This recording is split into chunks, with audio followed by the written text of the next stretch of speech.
So, hello everyone. Thank you so much for joining Walker today. We're hosting our Train the Trainer event. And so a little just housekeeping things. If you guys can keep yourselves on mute while Randy and Kathy are presenting. And if you have any questions, feel free to put them in the chat or raise your hand. You can even unmute yourself too if there's a pause, but I'll be monitoring the chat. Today we're joined by Randy and Kathy, and they're going to be our presenters today. And I'm Brianna. I'm the accreditation coordinator for Walker. And so I'll kind of be working behind the scenes, but Kathy and Randy will be taking us through this event today. So I'll pass it on to them. Hi everyone, my name is Randi Breuer. I use they, them pronouns. I work for Walker in a few different capacities, one being a trainer to bring hopefully up-to-date and relevant content to you in your recovery houses or whatever role it is that you're playing.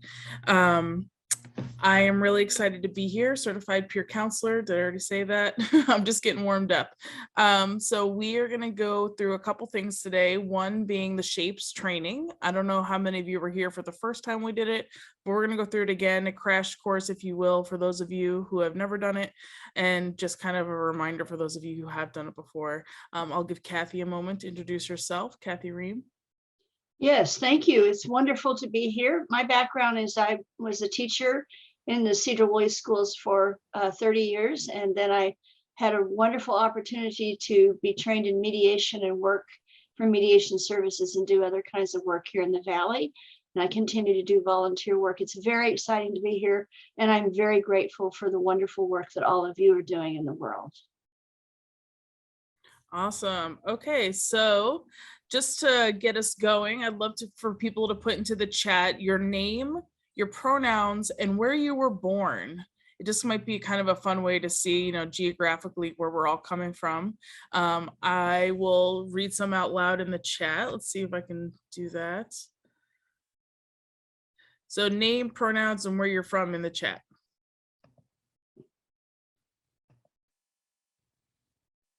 Oh, here we go. Now I can see the chat. Here we go. Spokane, Torrance, California, Colorado, Elmhurst, Illinois. Okay, Longview, Washington. We got a couple Washingtonians.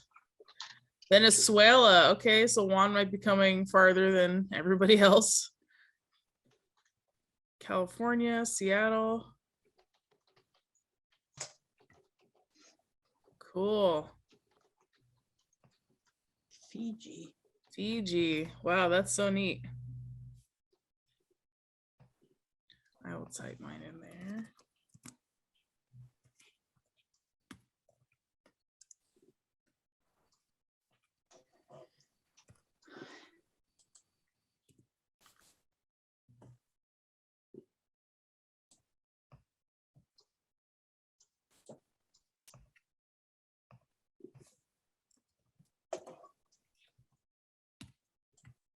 For those of you who are just joining us, if you could please put your name, your pronouns, and where you were born in the chat. And then just take a peek and see who might be where you are from also.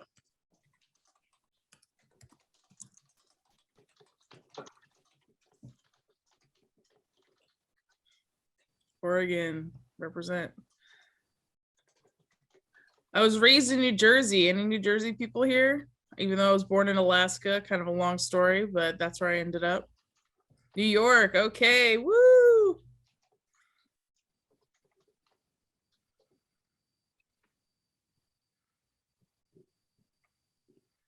Okay, awesome. So feel free to kind of trickle through the chat as we get started, see where people are from. We're just going to kind of get this rolling. So some basic guidelines that we'd like to go over today is we want to create a safe space to learn. So what does that mean to you? So feel free to put something in the chat. When you think about a safe space, what does that look like for you? How would you feel safe in a creative learning setting?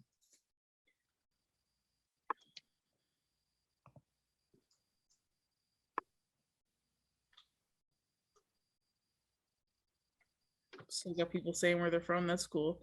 There's no such thing as a stupid question. I love that. Comfortable to ask questions. So I am not easily offended. I have heard it all. So feel free at any time to ask a question. You can put it in the chat. Brianna will help me monitor that. Or feel free to speak up. I'll have lots of opportunities for questions. So please, please, please interact. We would love that. Making safety intentional. Okay, I love that, Kathy. Thank you for that reminder. So really being mindful of the words that we use. No judgment, only compassion. That's great. Helpful teammate to help new people feel comfortable. Fantastic. So some of you may know each other. That's great. But if you don't, this is also a great opportunity for you to kind of welcome your colleagues here. Humor. Yes, Joy. Thank you. I will try extra hard today to get a couple giggles in. That is how I learn best also. No judgment. Feel free to ask questions. Fabulous. So we also want to respect each other, and respect looks different for everyone, but I think we just kind of went over just in the chat some different ways to be respectful. Ask questions. So if you don't know an answer, or you might ask a question and you're thinking, oh my gosh, I can't believe I'm going to ask that question. And someone else might be thinking, oh my gosh, I can't believe she just asked that question. Now is the perfect time to do that. So please pipe up. Mindful of hearing loss and lip reading. So everyone comes to us today with different abilities. So if you could just please not cover your mouth when you're talking, try to eat during breaks if you can, and just mindful activities like that so that everyone can be heard and hear you. And confidentiality. So this is not a confidential meeting by far. So what we're going to ask is that if you're going to share a story at some point, you use some anonymity. Excuse me. So we don't want to share a story about someone and then suddenly work is no longer safe and they're out of a job. We use this in our LGBTQ training a lot, is that you might out someone and then home is no longer safe and someone is homeless. So please just be really mindful of the stories that we share. Do you have anything to add, Kathy? No, I think you've done a great job. Thank you. All right, so the first thing we're going to do is we're going to choose a shape. Don't overthink it too much. Just kind of see which shape draws you in the most. So if you had to pick one shape, what would be your first choice? Just going to give you a couple seconds to kind of ruminate on that. For those of you who are just joining us, I would like you to choose a shape, please, one that calls to you. Don't overthink it. Just kind of choose one that you think could represent you. And then choose a secondary shape. So if you had to choose a second shape, which one would you be most drawn to? Hey, Randy, it could just be on my end, but I'm not seeing the shape slides on there. Kathy, are you seeing them? No, I'm not. Okay, let's go back. Oh, no. It says my screen sharing is paused. Oh. Don't pause. All right, sorry everyone. I did not expect you to read my mind, but apparently that's where we're going with this today. Randy, you might want to try there. I think it finally caught up. There we go. Okay. All right. Well, this is what I thought you were all looking at. So surprise. Oh, we gotta love Zoom. So here's just a visual for you, my visual learners in the room. If you want to take a second to read over the guidelines that we went over, or if you're just joining, these are some things. And in the chat, you can see some ideas people had on how to create a safe learning space. Okay, so let's just rewind a little bit. Choose a shape that calls to you. So if you just had to pick one shape that you think kind of represented you, what would you choose? Don't overthink it too much. You have a square, a rectangle, a triangle, a circle, and a squiggly line. And then you want to choose a secondary shape. So what are the top two shapes that really call to you and you feel represented by? My neighbor is mowing their lawn very aggressively, so sorry in advance. Okay, so today the hope is to have an opportunity for self-reflection. So we're going to take a moment to get some insight into ourselves, and this is not a one-size-fits-all. So just because Susie might be a square doesn't mean the same that John might be the same square. So it's going to look different for everyone and different things in different places. So I can be a squiggle at my flag meeting, and I need to be a square maybe when I'm at work so that I can productively, I'm handing my teenage daughter something, Gosh. so that I can productively be a functioning member of the board or a team member. Is this charged? So a square may be somebody who feels most comfortable with a stable environment and clear directions on what to do. She may be conservative and likes things that are regular and orderly. If given a task, she may work on it until it is finished, even if it is repetitious, cumbersome, and lonely. Who are all our squares in the room? Raise of hands. A lot of you have your cameras off, so I'm just going to imagine your hand is raised. And then I'd love to see in the comments from a couple people, did this kind of fit your primary shape or your secondary shape? Me from Missy. So I'd love to see in a couple comments about if you were a square, if you felt like that applied to you, or if you felt like it was way off.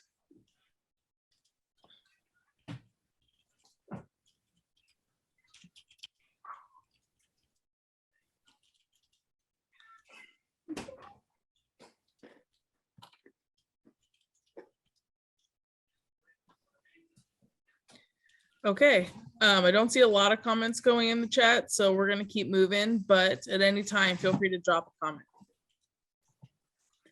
Rectangles. A rectangle also likes structure and regularity, but they may feel more established with organization, meetings, committees, and so forth.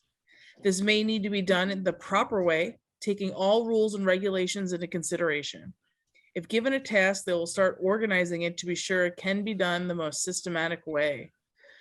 All right, let's hear from the rectangles. Who felt like this really applied to them and they felt like rectangles defined who they were a little bit? We got 2 hours to kill, guys, so I need some comments to keep it moving. For my work life, yes, everything by the book. Yes, absolutely. Can I say something? So mean. All right. Triangles. A triangle may be goal-oriented. I've been corrected on how to pronounce that. A triangle may be goal-oriented. They enjoy planning something out and then doing it. They get motivated by the accomplishment. They will tend to look at big long-term issues, but might forget the details. When given a task, they will set a goal and work on a plan for it. I'm waiting for my triangle and squiggly. Yes, I'm a squiggle too, Carrie. I hear you. Love my to-do list. I think I picked the wrong one. I think I'm more of a square to rectangle. That's okay, Stephanie. There's no wrong answers here. It's a chance to reflect. I'm very detail orientated, but that would be me almost. Okay, so sometimes we'll talk a little bit about flexing into other shapes. Yes, this triangle sounds like me. This is me. Okay, so some people are relating to these shapes. It's great. Circles. A circle is social and communicative. No hard edges. They handle things by talking about them and smoothing things out with everybody. Communication is the first priority and making sure there's harmony. When given a task, she will talk about it. All right, who are my circles in the room that just love to kind of go literally in circles and talk about stuff? I see a hand from Carrie, but I'm not sure. Carrie, did you have a question or was it just agreeing with Randy? So 2 hands. I'm a circle for sure. Okay, go for it. Who has their hands up? Shayla? I'm a circle too. Talking is my processing. That's so me. Go ahead and unmute yourself if you have your hand up. I'd love to hear from you. I was just saying, yes, that's me, 100. Okay. Thank you for sharing that. It's gratifying when I think we get a little bit of insight upon ourselves. Smoothing things out is- What'd you say? Is that Rochelle? Sorry, I didn't know I was unmuted. I was telling my little one to take a nap. Oh, okay. No worries. Okay, let's keep moving. All right, the squiggles. I'm always going to be a squiggle at heart. I can't help myself. A squiggle is off the wall and creative. They feel best by doing new and different things most of the time and gets bored with regularity. When given a task, they will come up with bright ideas about it. So I'm a squiggle, and I absolutely love to come up with new and fresh ideas around a topic, around a project. But as you can imagine, some of my downfalls might be, the details or staying on task. So we're going to dive a little deeper into how these shapes can work together, how they might have a little bit of conflict, and what we can do to have a good cohesive team.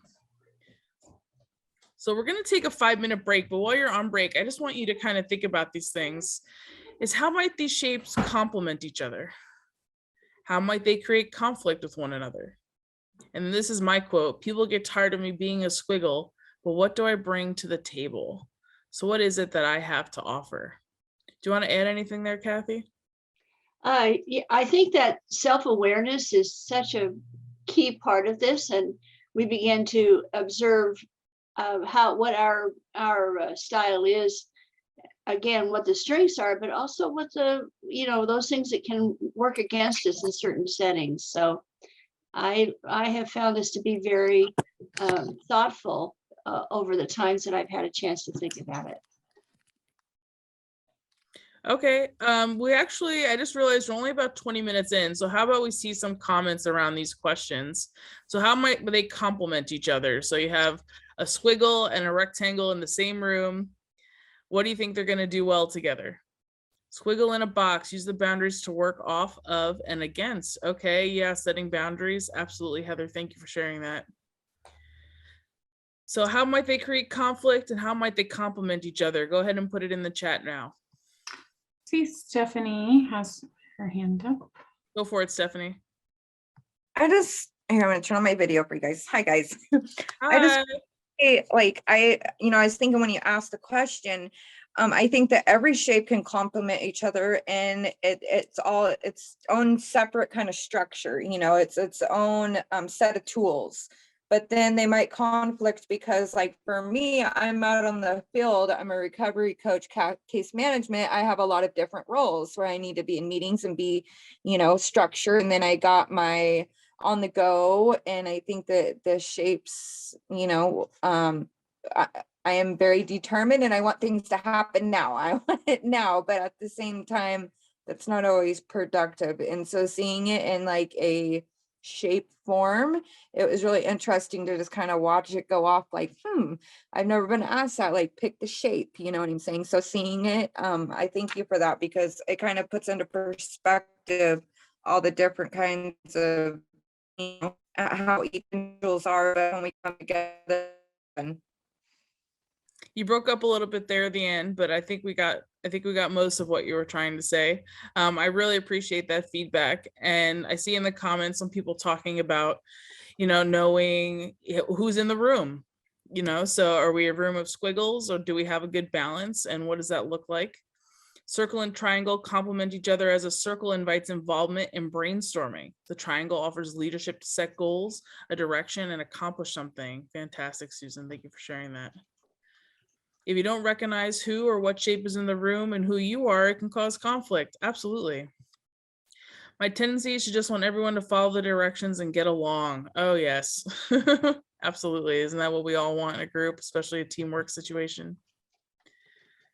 Okay, so just by going through these shapes in a little bit of detail, who sees where they might be kind of annoying to somebody else, or might have a rough spot that people might struggle to understand or get along with? Okay, let's see what we have here. I have to know when to stop talking and find another place to process. As a triangle, I lose the details. I have to have a square on my team. Yes, thank you, Kathy. That's a great reminder. Kathy's going to tell us a great story about a club that she was a part of and how they recognized who they needed to recruit to be functioning. I need to be open and mindful to feedback and flexibility. Okay, that's fantastic for all shapes, right? I'm high. Oop, I lost that comment. I At work, I do not want a lot of questions. Why this? Because I am very by the rules, and just if I am told it needs to be that way. Okay, so Jasmine is definitely giving me some square energy right now. Squiggles on my team often just want to jump in and get going. They get frustrated with all the discussion. Hard to get balanced squiggles and squares. Yes, totally opposite ends of the spectrum. Caring too much about how my actions impact other people and letting that overshadow goals. Ooh, that's a good conversation, Stephanie. I'd love to dive a little deeper into that. So I know others can get frustrated when I don't have an answer to their whys. Okay. So not being able to answer right away can be frustrating to some people.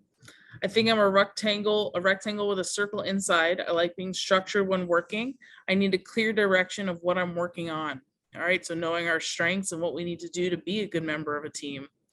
Fantastic. All right, we are just going to take about, let's see, what time is it? We'll just take 3 minutes, so we'll reconvene at 56. So let's take a quick break, stretch your legs, use the bathroom, whatever you have to do, grab a snack, and we'll reconvene in 3 minutes.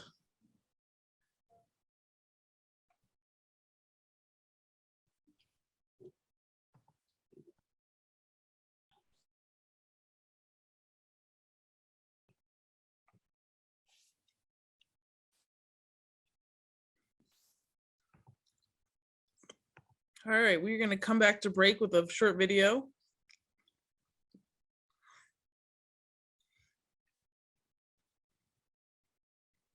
Squiggly triangle. Thank you, Rochelle. I love that. I too am a squiggly triangle. All right, I'm going to put the volume at max. Let me know if I cannot be heard, but I think we're good. We did a test earlier and it seemed to work.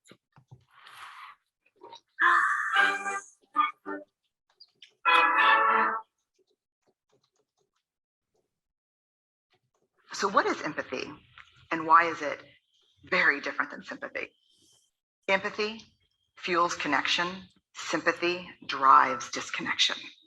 Empathy, it's very interesting. Teresa Wiseman is a nursing scholar who studied professions, very diverse professions where empathy is relevant, and came up with 4 qualities of empathy. Perspective taking, the ability to take the perspective of another person or recognize their perspective as their truth. Staying out of judgment, not easy when you enjoy it as much as most of us do.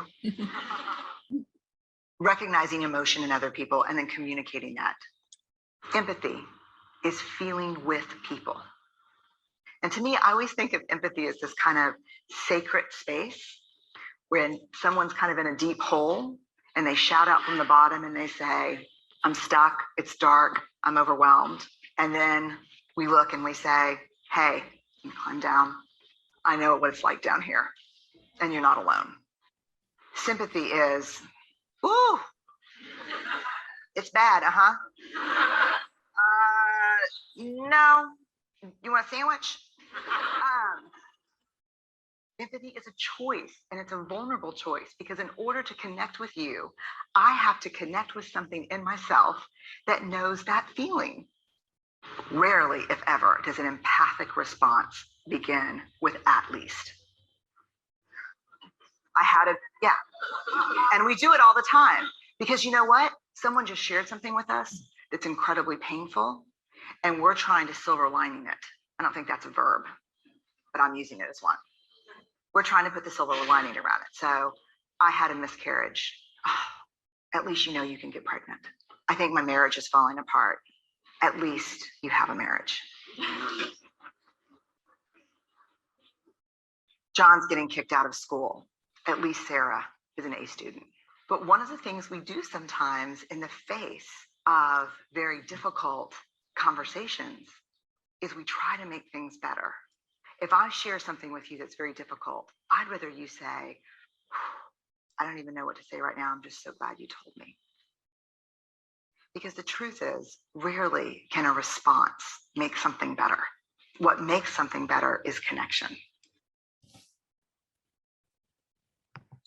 All right, what did we get out of that video? You know, what are your first thoughts when you think about what shape you are, connecting with other shapes, and kind of creating that safe space, you know, for everyone to be themselves. Go ahead and put it in the comments.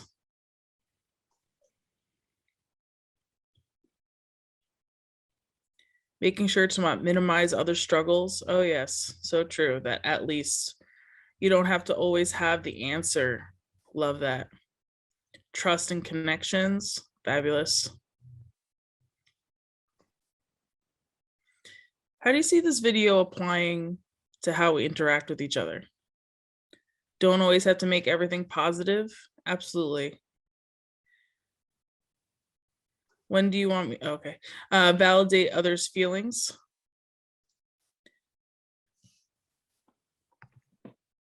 I've seen it before and I realized how many times I tried to say at least thinking I was giving them positive side. Yeah, I'm guilty of that. You don't always have to fix.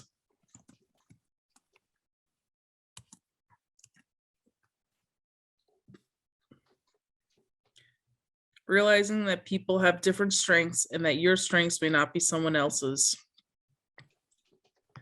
So I love to say that if we're not uncomfortable, we're not learning. So we need to get a little uncomfortable with ourselves and with the group around us in order so that we can really just be in touch with who we are and connect with those around us.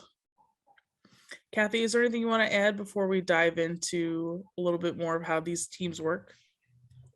Well, I think I have seen this a few times as well, and it always makes me go back and rethink my incredible urge to try to offer solutions to people. And I think that it's an impulse that is perhaps even a part of the role that many of you have and that we've all had over our lifetime. So that can come later, but until we get that connection, it really can't be first. And I think I have to constantly fight my first instinct, which is to offer a suggestion or an idea that I think might help, because it's hard to watch people be in pain. And we're all, you know, you're called to what you do because you have extraordinary levels of empathy already.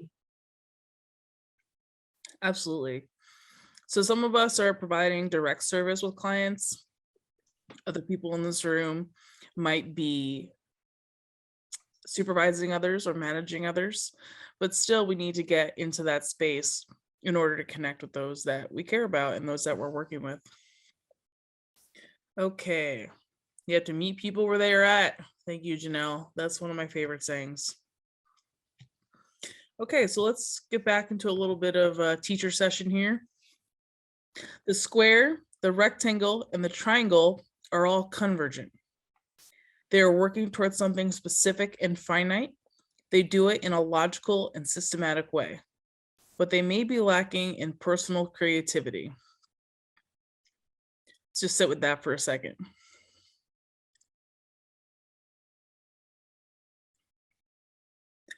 So I'd love to see in the comments about how you think you can flex your secondary shape into this kind of situation. So if your primary shape was a rectangle, a square, or a triangle, what would your secondary shape? How do you think you could apply that to a scenario where maybe you need some more creativity, or we need more conversation, where the circle and the squiggle might come into play?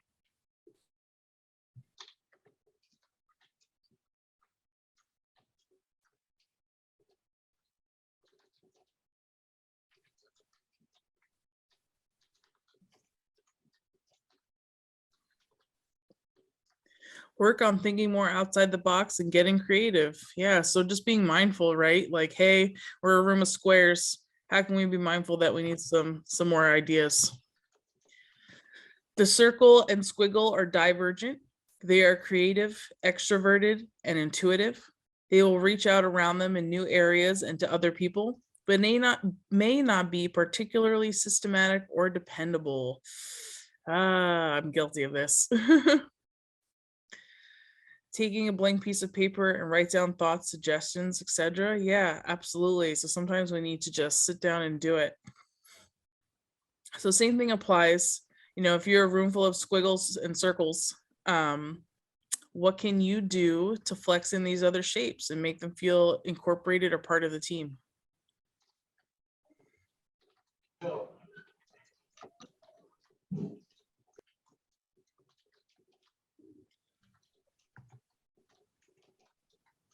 How can we focus on strengths? So Kathy, I'd love for you to share your story now about that club. Okay, so some years ago, I was asked to go to one of our local high schools, to a high school group that had been meeting for about a year. And they were a diversity club, which is a GSA. It was a Gay Straight Alliance in our school, in the schools. And there were probably maybe 12 or 14 young people that were there. And I had not met any of them too much ahead of this opportunity. So I took them through this activity. This really works with all ages, and it's because it's visual, it's fun and gives people an opportunity to talk. So I went through all of this, and one of the young men in the class stood up afterwards and said, "You know, Kathy, what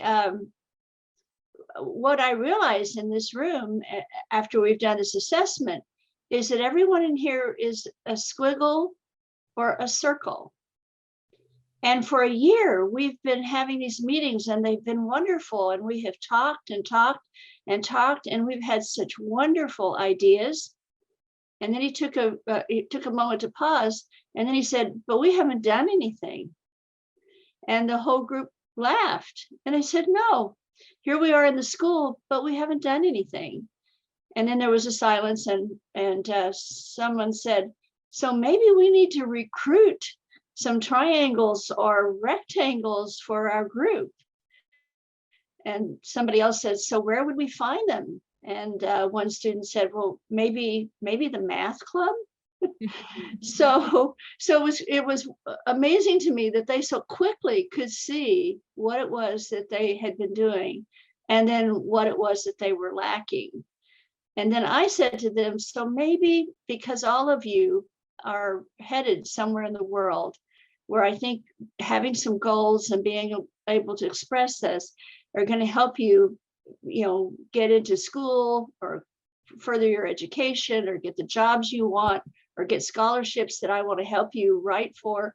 So how about if you develop your inner triangle?"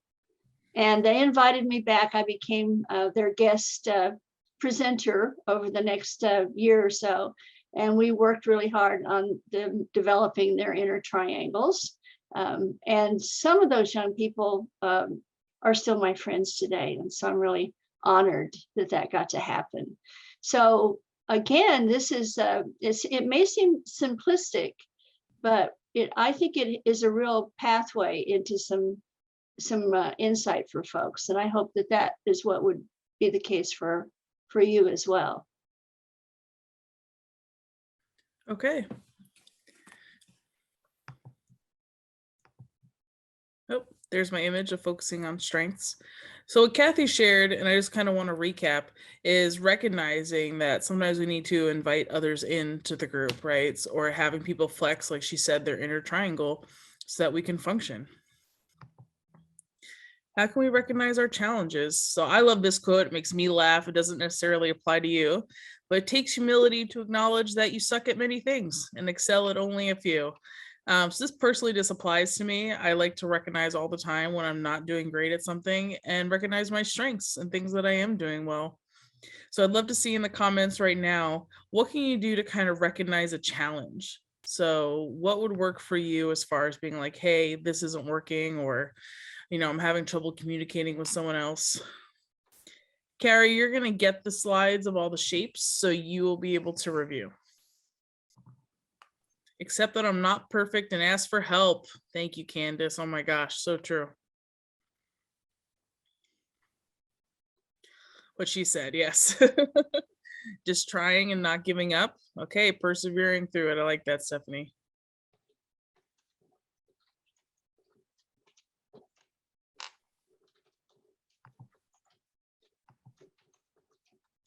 So when we think about these shapes all kind of working together, we already kind of talked about this a little bit, but I'd love to see in the comments maybe just in a few words or a sentence or two about how you could see the team working cohesively. So what kind of ground rules would you need to have in order for people to all feel heard, to feel creative, to feel like we're working on goals and kind of meet all the needs of all the shapes?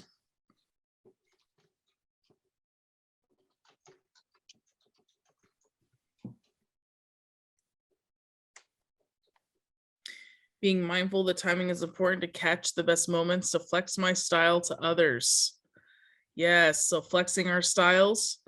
We said something earlier about, if everyone in the room is a square, then we're going to need to flex our inner circles and squiggles in order to really have a strong team. Admitting that I do some things well and need help with other things in the group are better at, the other people are better at. Oh, I lost the comment. Asking for feedback, what works for you, share what you think might work. Great, these are all great suggestions. Unity is strength. When there is teamwork and collaboration, wonderful things can be achieved. So creating these strong teams is always the goal. I think we all go in with great intentions, but intentions don't always get us very far. So having the tools that we're going over today and continuing to learn and grow is what's really going to make a team strong and stay in the phase of learning and growing. Is there anything you want to add at this point, Kathy? Yes, I do. I think that over our lifetime, we can see patterns where some of these descriptions are stronger and then others come forward. And as many of you have mentioned, it depends on whether you're talking about your personal life or your social life or your professional life in various roles. But one thing that Randi has helped me so much with is that I have a bit of squiggle in there somewhere. And Randi has helped me see the value of that and appreciated that about me. And I'm really getting to enjoy it. One of the things about creativity is I thought everything had to be original. And what I'm learning, and many of you know, is that creativity can be about taking things that have been done in the past, but putting them together into new combinations. I see all of you doing that in your workplaces or the work that you do. It's like, we've done these pieces, let's refit them and refigure them in some new and creative ways. New combinations, love it. Getting good feedback in the comments. Always room for growth. So I'll just leave these up on the screen for those of you that learn best by reading. I'll just give you a moment to kind of look over these next few slides.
Okay, we are going to take a 5-minute break. So we'll reconvene at 2:21. When you come back, we're going to dive into how to make this presentation work for your organization and hopefully give you some tips on how you can present it. I will be in the chat if you have any questions, or if you'd like to chat privately, send me a direct message.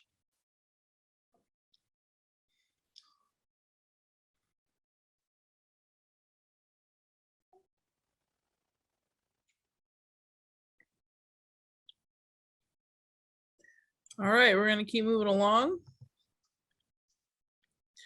Okay, so what did you notice about our presentation? Just some key takeaways on our presentation style, things that we did and didn't do.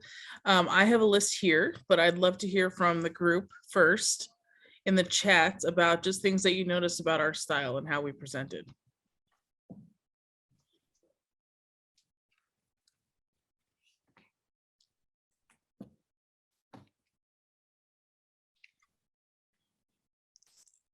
So if you're just joining us, what we want to hear in the chat is, what did you notice about our presentation?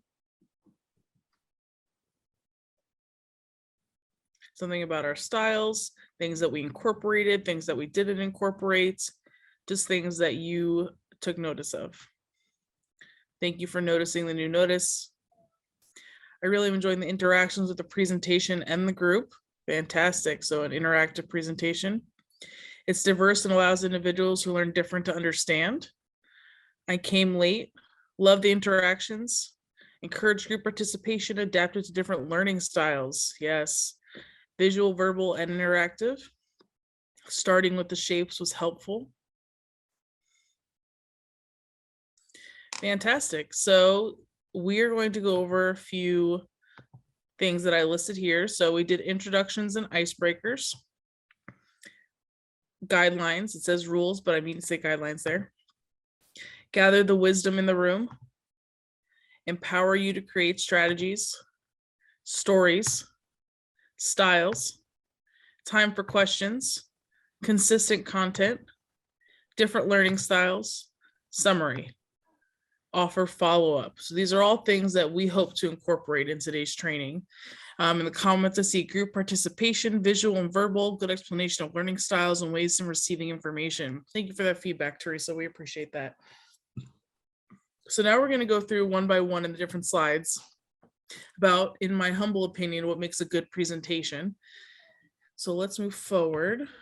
Introductions and icebreakers. They can be a little awkward, especially when no one in the group knows each other, or if they do know each other, having to learn more about each other. But it does break the ice. And if you have time to do an actual icebreaker, then we encourage that. Today we just did where you were born in lieu of time because we had 50 something participants, maybe more. Gauge your audience. What do you have time for? Because this creates camaraderie and gives everyone a sense of a safer space once they know a little bit about who they're working with. And when it's over, people are a little more comfortable. Do you want to add anything to that, Kathy?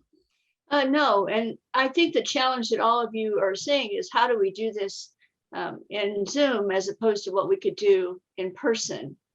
But we're getting there, we're working on it, people are stepping up to it, but I think it still is important to try to build that connection through icebreakers.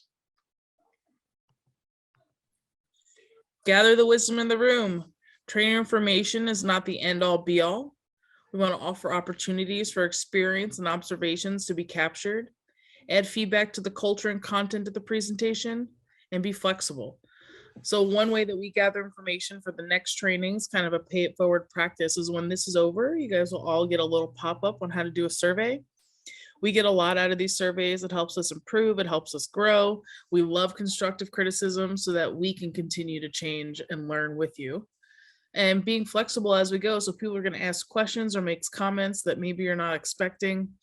And we just need to go with the flow a little bit. Also, some things might be a review for people, but we also want to keep people, Kathy, you're going to love this, at the edge of their understanding.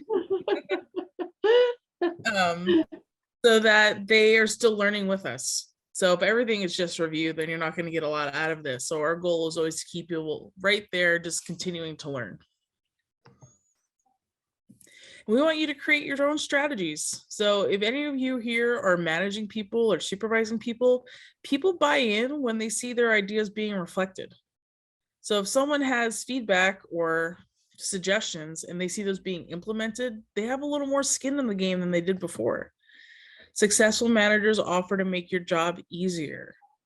So we should be checking in with the people that we're managing, supervising, living with. You know, what can we do to make this a little more harmonious? What can we do to make your job a little easier? And this helps create the sense of teamwork. Everyone here wants to work together. We all have good intentions, but what can we do to really implement that? Shall I tell my story now? Oh yeah, go for it. Okay. So when I was a young teacher, the most successful manager, principal with whom I ever worked would call us in for our yearly evaluation. And the first question he would ask is, Kathy, what could I do to make your job easier? And then we'd have that chat. And of course, here the little circle is like very pleased to have somebody that will sit and listen to me. But what I want to say that really made that work is that when it was possible, I saw changes that he did that reflected not just my conversations with him, but the conversations of the rest of the staff. It was the most effective, and it's a strategy that I've shared through my entire career. Not only did it create a deep sense of loyalty, but also the recognition that I was a problem solver, that I could help create a better workplace. And I believe with all my heart that it's the folks that are on the front lines that have the best feedback for what it is that can make something work. Now, does that make that we can always put all of that into place? Not necessarily, but if we can put pieces of it and people see that, I think that's what creates really strong sense of culture in a workplace. So it didn't, it wasn't a $7,000 a day fix. I heard a lot of other very fancy presentations over my long career, but it was just this one thing. What can I do to help you make your job easier? I love that story. And when I'm in charge of a team or leading a team, I absolutely take that into account. What can I do to make everyone's job easier? So guidelines and norms. They're usually reminders for everyone, be respectful, make time for questions, but it's good to have reminders. We get caught up in the moment, we get excited, we're passionate, and before you know it, we haven't taken a breath in 10 minutes, or at least that has been my experience. It sets the tone for the presentation. So it gives people that permission to ask questions, that this is a safe space. And it also gives you the opportunity to just be yourself. Creates parameters for learning. So I'd love to hear in the comments what that means. So what does it mean to have parameters for learning? What does it mean to you when I say having a guideline that we're going to follow today?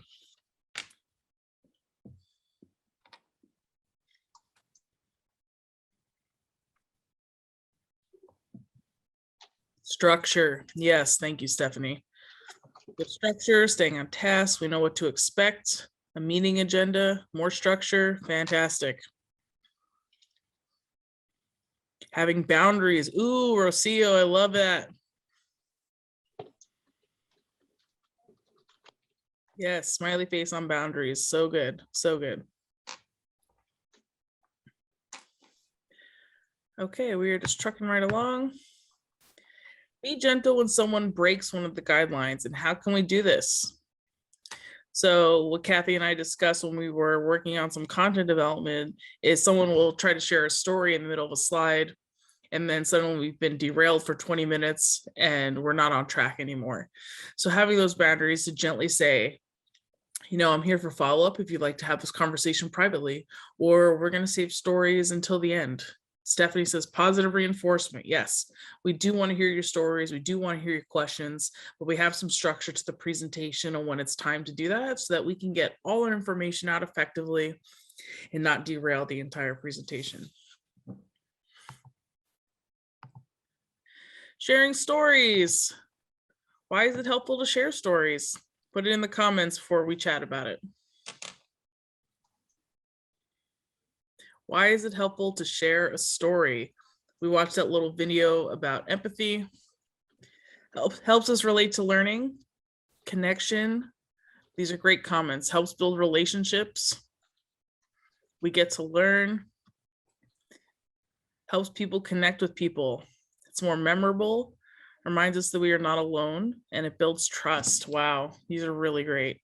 Give people an idea of where you're from and where you're going. Yes, for sure. Thank you, Kim. So some people say, no, I just need the facts. I don't need to hear someone's story. But when we share a story, we open up a little piece of ourselves into our experience. And then it gives people a safe space, like we watched in that video, to kind of connect. Do you want to add something here, Kathy? Share a story? I think that for a great many people, that story attaches to memory, just as it does in our own life.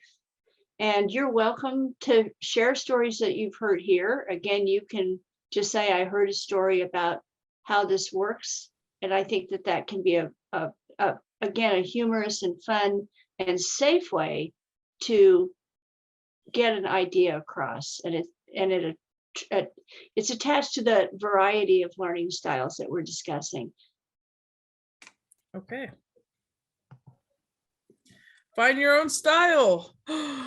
Use your own unique style. Incorporate a little humor. Lean into the discomfort and create opportunities for feedback. So if you choose to take these slides today, which everyone is going to get, and you want to present them to the house that you're working in or the staff that you're working with, you're going to need to find your own organic way to present. And we're here and available for that if you need that. If you don't need that and you want us to come in and do it, that is also okay. Public speaking is not for everyone. I'd love to hear a little bit about just over what we've gone through so far and knowing a little bit about the shapes that apply to you. What do you think your style would look like? So if you were going to present this to a recovery house, maybe a group of recovery house managers or just to the residents of a recovery home, tell me a little bit about what you think your style would be like. Or if you've already done this kind of work before, what is your style?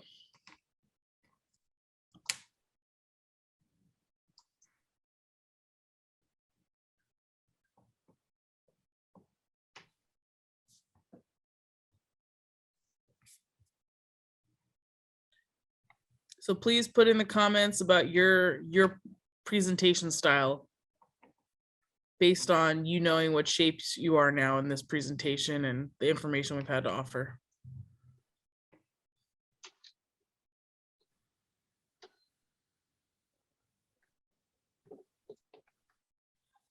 On task, humor and interactive.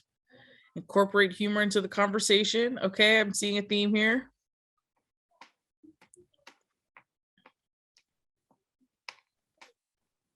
Creative, open-minded, and interactive. So everyone, open-ended questions, humor and inclusive. I like finding scenarios and at some point breaking people into smaller groups, which we're going to do, and doing discussions and sharing about it. It gets quieter people talking more. Yes, absolutely. Okay, let's see. It might be time for our breakout room. Yeah, breakout rooms. I know everyone's super excited for this. We're going to get a little uncomfortable. So we're going to break you into groups of 3. You're going to start by sharing your name and pronouns so that you know how to best honor each other. And you're going to share about what's a goal that you're working on right now. This can be as big or as small as you're comfortable sharing. And I want you to volunteer someone from the group to come back and share a little bit about what you guys talked about.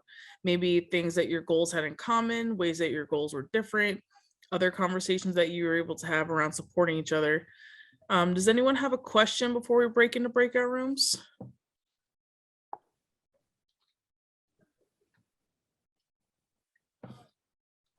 Okay, you're gonna get 12 minutes.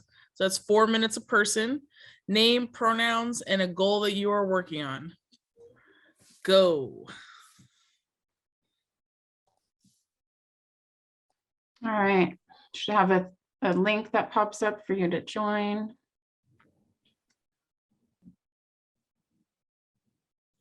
I see some rooms have 4, so maybe we'll give them 15 minutes total so that everyone gets a chance to talk.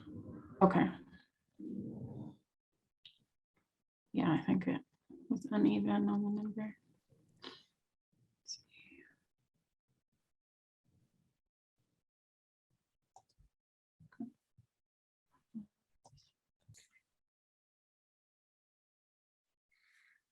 Hello, everyone. Welcome back. So I'm just going to kind of popcorn around to the different rooms that you guys were in, and I'm hoping to get a little bit of feedback. So hopefully you remember to appoint someone, a volunteer, to talk a little bit about what you guys talked about. So how about we start with room 5? They have about 30 seconds. Oh, they're still there. Yeah, before some of them have joined back in, but some of them haven't yet. So I was in room 5 and we had a great discussion, well-rounded. We talked about different goals. Jasmine had a great goal that she's working on. I think she can share better than I can, but definitely have had that experience in the reverse. okay, everyone should be hopping back on if you want to restate that.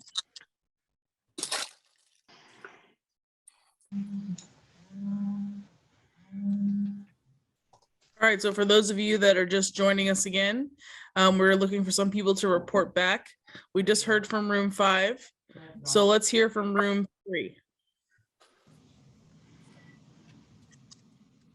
I believe that could have been our room. I wasn't ready to actually pay attention to what room I was in, but we had great discussion, and one of the things we noticed was none of our goals were real focused on, finishing a project or finishing one item. It was really just more of a well-being type of goal. All three of us, they were different, but all three of us had a really just something that was personal, and it was just more for our well-being rather than saying, I'm going to finish this project or this, house project or this project at work. All three of us just had a more of a well-being type of a goal that we were working on. Hey, that's kind of cool that you all, had something in common. Very nice. How about room 9?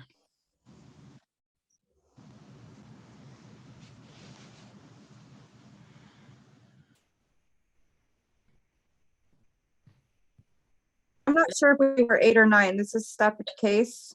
Okay, go for it. Okay, it was great. We two of us were from a recovery navigator program, so we're proactive to get as many people as we can to get services.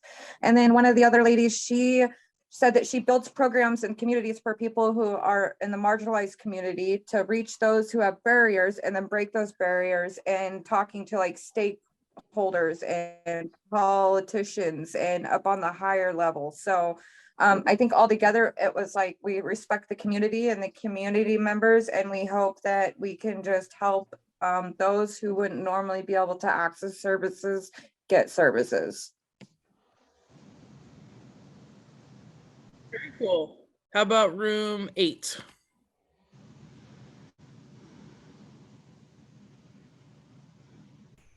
I'm not sure which number room I was in. It was just me and Kathy in a room. Okay. So I'll just share. Kathy had mentioned that one of her goals was she's putting on a presentation, and she has to remind herself or have others remind her to remember the details of the topic that she was discussing. And I definitely resonated with that because my goal was a little bit similar. I work with patients in creating care plans and navigation, and I work with providers doing education around health equity. And some of my goals are, I have a lot of ambiguity in my role where I have to be really focused on the details of program planning and data tracking. And so that's new for me, having to be so detail oriented as well with kind of that documentation piece of things. So yeah, I think we had lots of good conversations around that. That's great. Sounds like you need to learn how to flex your inner square. Yeah, definitely. And Kathy gave a tip about letting people feel comfortable to remind you of things. So opening up that window, she called it reminding rights. So allowing others to feel comfortable about reminding you to complete things or just checking in to make sure you've done something, which I think is really important because feedback is a gift and you have to sometimes invite people to feel comfortable giving you feedback. Absolutely. Well, thank you for sharing that. Thank you. How about room 10?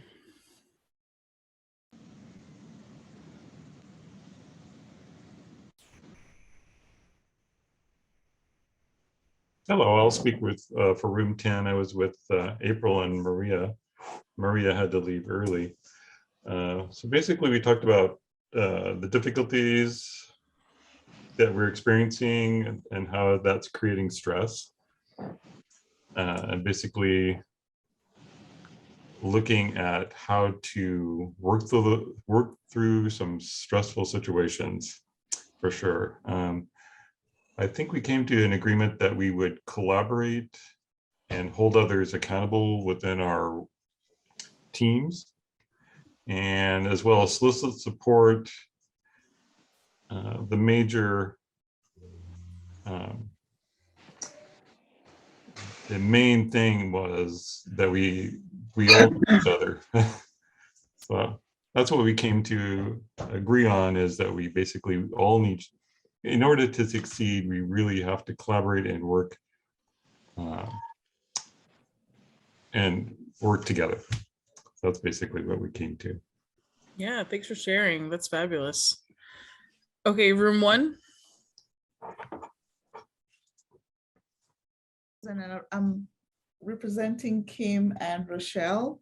And so what we talked about mainly was we sort of reviewed our own SHIPs, and then we talked about the goals that we're working on.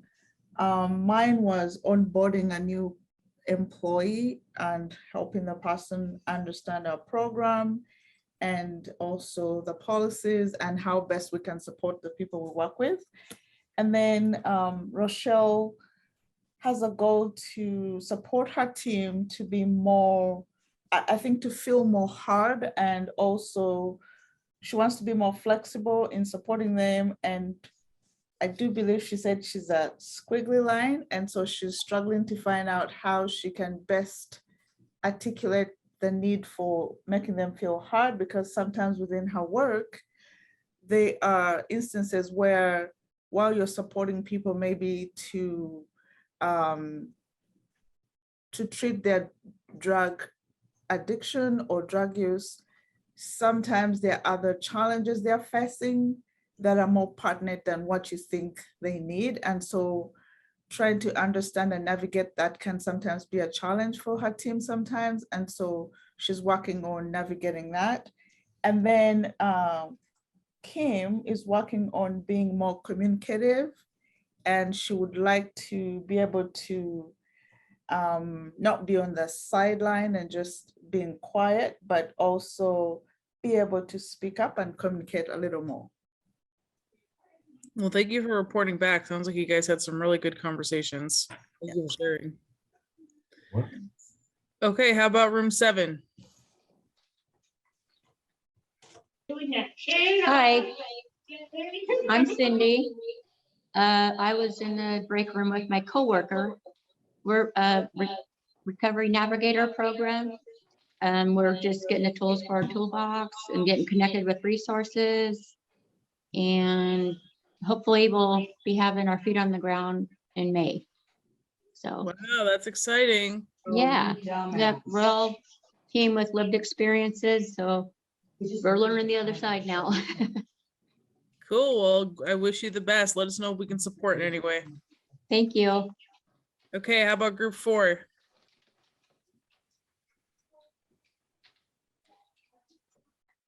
So group 4 had a little bit of technical difficulty. I was in the group with Liz, Ann, and Janelle. Liz was unable to unmute, so we did a lot of hand signaling and lip reading. But we just kind of talked about our goals. Ann's goal was just to be able to figure out a way to get her work all done. Liz's goal was to work on effectively communicating with different people and their different perspectives. My goal was, I just took on a new role as in a lead position, was to be able to understand the diversity within my team, how they learned, how they communicated. And Janelle unfortunately had to step away to take a phone call. So we just got to spend a second with her. Okay. Well, hopefully you're able to get some stuff out of this training then for your team that you're trying to work with. Okay, how about room 4?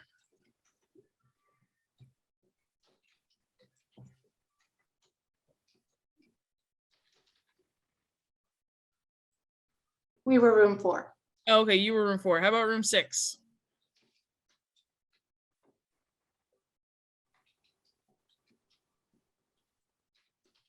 Six, anyone? Bueller? I'll go ahead and say a few things for room 6. We didn't get a chance to designate a speaker, but I think we had a common goal, at least from what I could hear. We just wanted to find some balance between work and home. We did talk about how what a blessing it is to have lived experience in the workplace and how valuable that is, and how that should and could be a goal for many of these new systems as we reach out to help other people. Fabulous.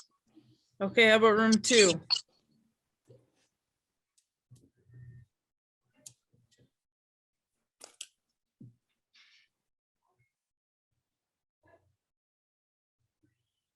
Anybody from room 2? Did I miss anyone? Did I already say room 2? Did everyone get a chance to report back on their group? All right, we will keep moving along. Oh, my presentation's over and now I have to take questions. Why are you making me so uncomfortable? Oh. So we have to have time for questions. Everyone learns differently, and we need to open up an opportunity for people to do this. Make sure to carve out time during and after the presentation. Everyone has a different presentation style, and it's okay to say, you know, I'll check in with you in a couple slides to see if you have questions, or please save all questions till the end. Whatever works for you is okay, as long as there is a carved out time for that. If you're gonna hold all questions till the end, I usually remind people to take a note, like, hey, if you have a question, write it down. We'll get to that later in the conversation. Do whatever works for you. Okay, just kind of touched on that. At minimum, check in every few slides, and at the end, time for stories. So we also do an LGBTQ presentation, and in all our presentations we get some great stories, but especially in that one. So it's really important that you're either there for follow-up, so give your contact information out, or stick around afterwards, because especially our more introverted folks have something to share that they don't really want to share in front of the entire group, and that's okay. So making ourselves available and having that time. Kathy and I will be around for a little while today after the presentation. Brianna can also email out our contact information so you can get a hold of us. Just gives everyone gets the most out of this presentation as they can. Consistency, consistent content. Do your slides build off of each other? Kind of the snowball effect. So does the first slide still kind of relate to the third slide, and so on and so forth? Are there places where we review, where we kind of go over what we already talked about? Does the end of your presentation summarize or have key takeaways? Anything you want to add here, Kathy? No, I think that one of the things that we're going to be doing, and when we ask for feedback from people, that I learned over some years, is that it's really good to know what you do right, as opposed to just knowing what you can do different or may do better, because you don't want to lose the good things out of a presentation by going back and trying to reframe it. So, and also I think it's very important that we model the opportunity for people to say positive and supportive things to us, just as we want to do for them. So I've done a lot of coaching for younger teachers and other folks, and that coaching framework, I think, is a really helpful one. I love the word coaching. When I have to supervise people or I'm in a position where I have to give feedback. I call it the sandwich effect. So you want to start with something positive, give the feedback, and then end with something positive and kind of wrap it up in a little bow so that we're always ending on a positive note at the very least. So for example, when I was supervising people at another facility, there was one particular employee that was always late. So I'd start off with his strengths, like, hey, when you connect with the youth, they really, really connect with you on like a very real level. We do need you to be here on time though, so that youth can rely on you. And I know that you can do this. I know that with just a little consistency and you showing up on time, the youth will really get even more out of the valuable time that you're putting in here so that they feel also not only empowered, but they're still getting the feedback. Okay, is everyone okay if we skip break since we just kind of did breakout rooms and stuff in lieu of time? I definitely want to have time at the end to have time for stories and whatnot. Okay, we're gonna skip this break and keep moving. Let me just check the comments real quick, make sure I didn't miss anything. Looks like everyone is saying yes. Okay, everyone's ready to get through their afternoon. Okay, we're gonna watch a short video, bear with me. She does talk a little fast and we will talk about why that is important to slow down right after this. Welcome to Visual, Auditory, Oh. and Kinesthetic Learning Styles and Awesome Animation by Lorena Bull. The VAK learning styles uses the three main sensory receivers, visual, auditory, and kinesthetic, which refers to movement or doing. Although technically part of kinesthetic, T is sometimes added for tactile or touch. Visual learners come in two types. One type prefers learning through written language, so they do best with reading and writing tasks. For example, they need to write down directions when they're going somewhere unfamiliar. The other type of visual learners don't do as well with written language, preferring other types of visuals like demonstrations, charts, and videos. They're able to visualize where they're going, so they don't need to write directions. Auditory learners prefer discussions or recordings they can listen to, as they may struggle with reading and writing. They may read aloud and talk to themselves. Kinesthetic learners prefer to learn through movement and touch because they need external stimulation to keep them concentrating. Their note-taking strategies often include doodling, diagrams, and use of highlighter markers. While learners use all three learning styles to receive and learn new information, one or two of these styles is usually dominant. But this could change depending on the task, say preferring a combination of styles for one task and a different style for another.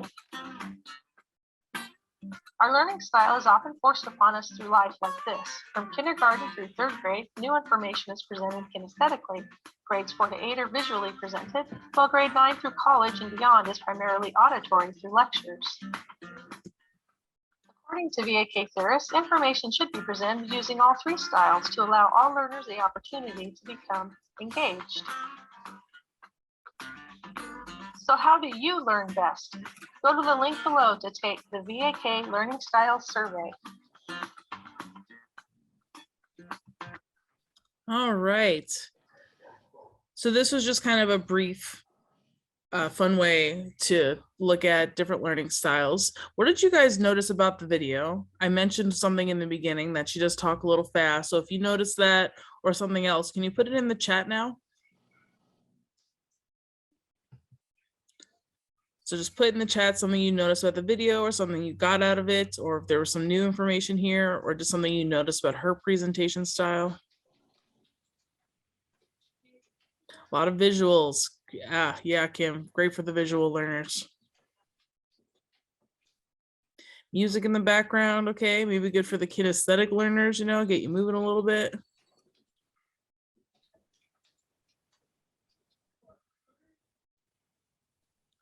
Stephen says he's a very visual learner. Good awareness.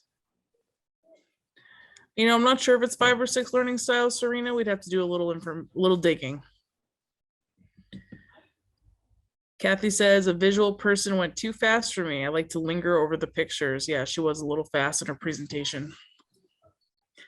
So as you can see, what we did in today's presentation is we tried to incorporate, breaks from movement. We read a little bit, we talked a little bit, we went into breakout rooms, we saw things, we heard things. And our hope was to reach everyone in the audience today. Summary and follow-up. Summarize the key takeaways from the presentation. Follow up to see if they have questions. Stay after for people who have a more private conversation. Share email and contact information for questions.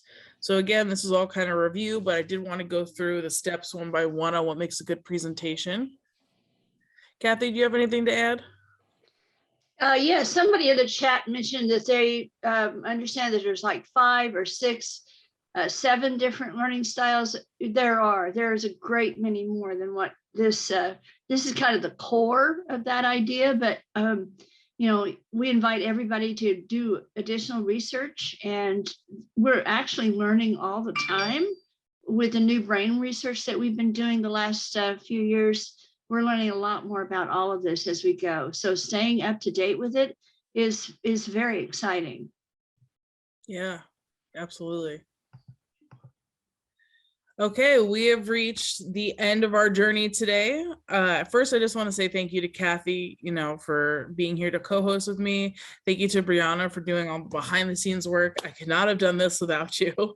No way. And thank you all for being such a great audience. There's some great conversation, there's interaction, and it sounds like a lot of you got something out of this. So we will be lingering around to answer questions and hear your stories. You will get a copy of all the slides. So anyone who registered today, we will get those slides to Brianna, and Brianna will email them out to you. And we are also here for support. So if you need some coaching on your presentation, or you'd like us to come present to your group, please reach out. Don't hesitate. We're here to help you. Yeah, so feel free to just have a great day. You can clock out now if you need to, but we'll be hanging around for a little while if you have something you want to share, if you have a question. Oh, do your eval, please, please, please. I thought this thing was supposed to go later. I had it on my calendar from 1:30 to 3:30. Okay, thanks so much. I'll look for the recording as well. Thank you. Yeah. Ours said 3 hours. Yeah, ours did say that. Okay, well, you get an hour to write a great review essay out to your supervisor on how much fun you had today. Right. Thank you. I see some hands raised, so feel free to chime in. I have a question, because I have not seen the shapes curriculum presented. Is there a way for me to observe one and attend one sometime so I can just see how the presenters do it? Yeah, so we don't have one on the books right now, but we will send you the slides, and we're happy to kind of like do a more private coaching session if you'd like, to help you like develop your own style. And then I'm kind of a baptism by fire motto. So, you know, the way the first whole section is really what would be presented, right? Yes, yeah. So the first half of the presentation is what would be presented. Okay. I'm just, I was just thinking of ways when you're talking about the kinesthetic learning. I just thought of a way to maybe get people up and around and mingling with first maybe people that are their own shape and kind of sharing and talking about that, and then do another activity where you have to find 2 other people or maybe 3 other people of a different shape. I'm not sure what I would do with the prompts for questioning, but I was thinking that that might be fun and get people moving and talking. So that would be really great, and I'm open to feedback. Put that in your review, you know, on how we can improve next time, because I love that idea. People having to find their own shape or different. I mean, it would have to be in the in-person scenario. Couldn't do it on Zoom, but I don't know. It just struck me that after watching that kinesthetic learning thing, I think just getting people up and around, and it might be fun. So thank you so much. This was great. Yeah, thank you. And you know, Susan, a really cool thing to do there is that's where the humor can come in. People can share what are the funny things that get in the way for you, because that's your primary style. And the story I tell is that, you know, my husband is a square, and we go out to try to plant, you know, a grove of apple trees, and he wants them all lined up in a row. And I'm saying, are you kidding? I don't know that apple trees have to be in a row, do they? Really? So, I mean, yeah, it's that humor that we bring to who we are in regards to this. that can make it memorable. I think you have a really great idea. Is it Audie that has a question? Yes, Andy. So my question was about the slides that you're sending us. We're allowed to use those slides in our own presentations. Is that correct? Yeah, we're gifting them to you. Thank you. And then, so what credits would you like us to, if any, to mention if we're using those slides? Because I know that that's not actually our work. Yeah, feel free to put my name and email on the very last slide just for like more follow-up that people might have. I would love that, just so that you even have an extra buffer there. So if you have questions you can't answer, maybe I can help chime in. Okay, perfect. And Thank you. if I can add, the slides, the shapes presentation is not under copyright. So you're free to use it without any kind of copyright restrictions. I think that is a good question. As far as I know, the B'nai Brown is also open for public use. But that's a good question that you're asking.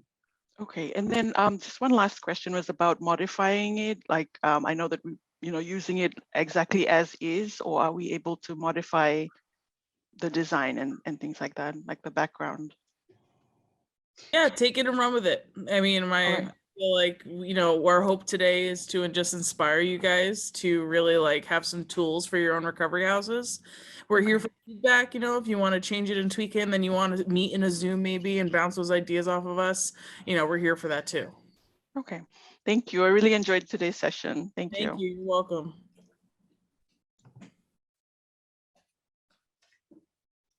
I think I've seen a question for Candace of how to schedule this for my staff. Candace, you can just reach out to me or Brianna, randybrewer@yahoo.com, and we will get it on the docket to work with you.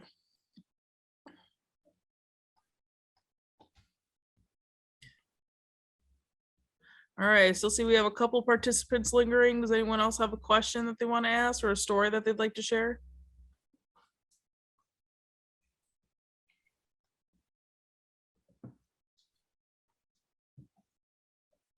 All right, maybe they're just away from keyboard. Thank you so much, Brianna. I really appreciate you. Oh, thank you. That was great. And whenever you get a chance, if you can email me the Excel document whenever everyone's done with that, that'd be great. Yeah. I have a question. Yeah. This is because I don't understand some of the technology. Is there a way to capture the chat in a way that you could then come up with, maybe a single page of wisdom and pieces that come out of what people had to say? Yeah. So I don't think there is an actual way over Zoom to capture the chat, but what I've done in the past is like copied and pasted it to where if there's things that I need to address from it or that I wanted to gather. Yeah. Is it part of the recording? No, it doesn't show the chat in the recordings. Okay, but Kathy, we did talk about a lot of things in the chat in the recordings, so we might be able to pull that. It might be cumbersome to try to do that. Okay. Okay,